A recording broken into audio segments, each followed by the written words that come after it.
Terroir, en fait, donc c'est 3 jours pour mettre à l'honneur les agriculteurs, les producteurs également de notre région, au programme, enfin locaux en tout cas, au programme des marchés, des croisières sur la Deûle, des portes ouvertes aussi dans les fermes de communes à Vambrechy en passant par Quesnoy-sur-Deûle ou encore Lambersart.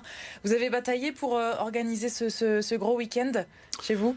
On peut dire ça comme ça. Encore sur votre parking, il fallait encore trouver une solution pour des petits trains qui, faute d'accord de dernière minute de la préfecture, ne pouvaient pas circuler. Pourquoi c'est compliqué ? C'est toujours cette crise sanitaire, ce contexte compliqué pour l'événementiel ? Oui, alors c'était bien sûr la crise sanitaire, puisque le préfet nous avait demandé à surseoir, pour reprendre le terme exact, à surseoir l'ensemble des événements. Après une réunion en visio avec lui, et après notre insistance et notre bonne foi, puisqu'on a mis en place bien sûr tout ce qui était passe sanitaire, le masque, les jauges. On a réadapté un petit peu aussi les espaces qui devaient accueillir le public.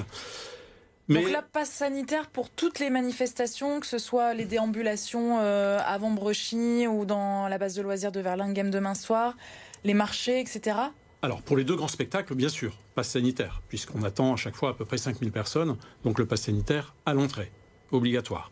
Pour tout ce qui est marché, visite de ferme en plein air, le masque est obligatoire. De toute façon, malgré le passe sanitaire, nous avons aussi laissé le masque obligatoire sur tous les sites. Mais voilà, au dernier moment, on a encore des soucis indépendants. Voilà, ce qui vient s'ajouter aux problèmes sanitaires, voilà, ce sont des problèmes de tonnage, de petits trains. Voilà. Bon, donc, on va essayer d'être positif malgré tout. Christophe Liénard, le public, enfin vos habitants de ces 11 communes, même au-delà évidemment, vous sentez que voilà, il y a une envie justement de regoûter un petit peu à ces événements locaux. Voilà, il y a une forte demande et on est là pour répondre justement à ces besoins, ces demandes de notre population. Et c'est pour ça qu'avec le président Miguel Beadès, on a tout fait pour pouvoir mettre en place l'ensemble des activités. Puis ce qui était important aussi, c'était de couvrir l'ensemble du territoire de l'Alliance Nord-Ouest. Donc c'est ce que l'on a pu faire. Alors on parle de Terroir en fête, qui était une fête classique. Connaît, oui. Voilà. Avec les fermes surtout ? Avec les fermes, avec les balades à pied, à vélo, les producteurs, la mise en avant de tous nos producteurs locaux, que ce soit canards, champignons, etc. Et on vient d'ajouter... Il y a des bonnes choses à goûter. Je vous coupe, mais oui. Il y a des bonnes choses à goûter, à manger dans ce secteur-là de la métropole. Voilà. Si vous avez de bons escargots, vous avez donc des champignons, vous avez bien sûr les viandes, les produits... Tout ce qui est AMAP, par exemple, ce sont des petits producteurs qui produisent que du bio et qui vendent par panier. Elles ont été réceptives, les fermes, pour participer à cette édition cette année ? Elles ont aussi besoin de cette mise en avant, de ce redémarrage d'une vie un peu plus normale. Oui, ils ont aussi besoin de nous. On a besoin d'eux, bien sûr, pour alimenter. Mais elles ont besoin de nous également, oui. Et les spectacles également, de pyrotechnique, les déambulations, ça c'est un autre temps fort ? Voilà, transfert donc des fêtes de l'eau, annulé en juin 2020, réannulé en juin 2021. On peut enfin mettre en place ces très beaux spectacles. Un éléphant, un dragon, tout ça donc avec beaucoup de lumière, de danse, de feu. Tout se termine également par des feux d'artifice. Donc là, pour parler des grands spectacles. Grosse logistique du coup pour ces spectacles-là. Grosse logistique, mais voilà, toute la semaine... Il y a eu ce travail de mise en place. Et on vient ajouter aussi, toujours transfert des fêtes de l'eau, les croisières. Sur la Deûle, sur la Lys. Donc des croisières à thème, croisières de découverte du paysage, croisières gastronomiques. Donc des croisières. C'est ce qui caractérise votre territoire. La Deûle qui passe par toutes ces communes, justement, ça plaît toujours, le fait de vouloir redécouvrir un petit peu notre patrimoine ? Tout à fait. Nous avons la chance d'avoir la Deûle, la Lys, ces espaces naturels qui le bordent. Et tout ça crée un lien entre nos communes. C'est ce qui permet donc d'organiser sur nos 11 communes ces différents événements et d'avoir, pour notre population, donc, la possibilité de partir de l'un à l'autre. Vous espérez combien de personnes ? Vous attendez combien de personnes ? Au total ? Alors, forcément, beaucoup d'interrogations en ce moment, puisque c'est un redémarrage. Mais sur les grands spectacles, par exemple, on attend 5000 personnes par spectacle. Donc, sur l'ensemble des 11 communes, on pourrait très bien atteindre les 20 000 personnes, peut-être, Oui, bon, on vous le souhaite en tout cas en espérant que la météo soit au rendez-vous. En tout cas, vous retrouvez tout le programme sur sivomalliance-nord-ouest.fr. Merci beaucoup Christophe Liénard. Vous restez avec nous pour la suite du magazine. On continue.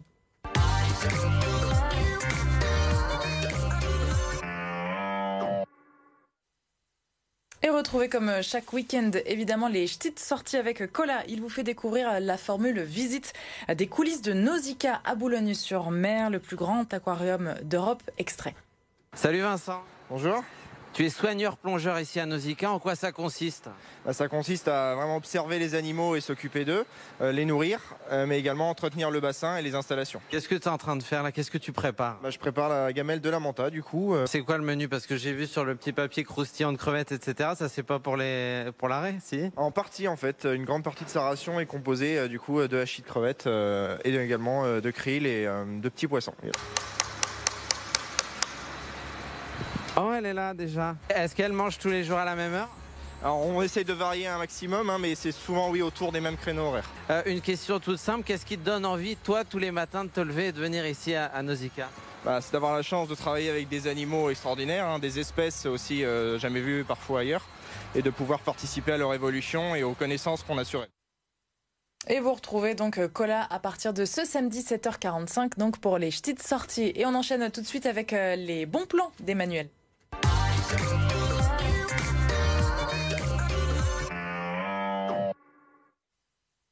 Emmanuel nous a rejoint en plateau. Bonsoir, bienvenue.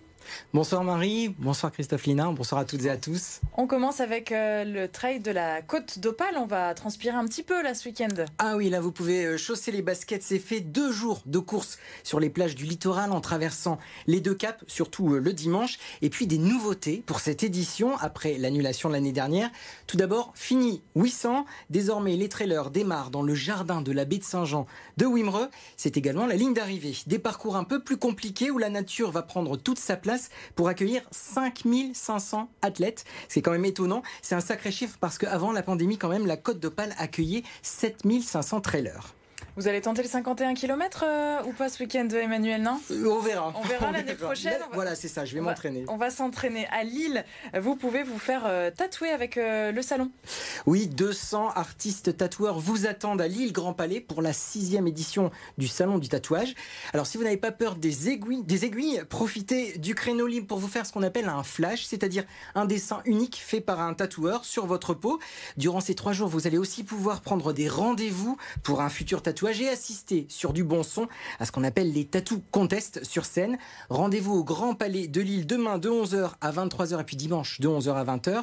Le pass journée c'est 15 € et le pass sanitaire est obligatoire. Obligatoire effectivement. Et direction Waterloo également, Emmanuel, avec la braderie mythique de la ville. On ne la présente plus. On ne la présente plus parce que je sais Marie, vous voulez parler des berloufs, bien entendu. Alors après une annulation en 2020, la braderie revient ce dimanche. Une balade dans les rues de la ville pour chiner les objets qui viennent des vides-greniers. C'est entre 8h et 17h.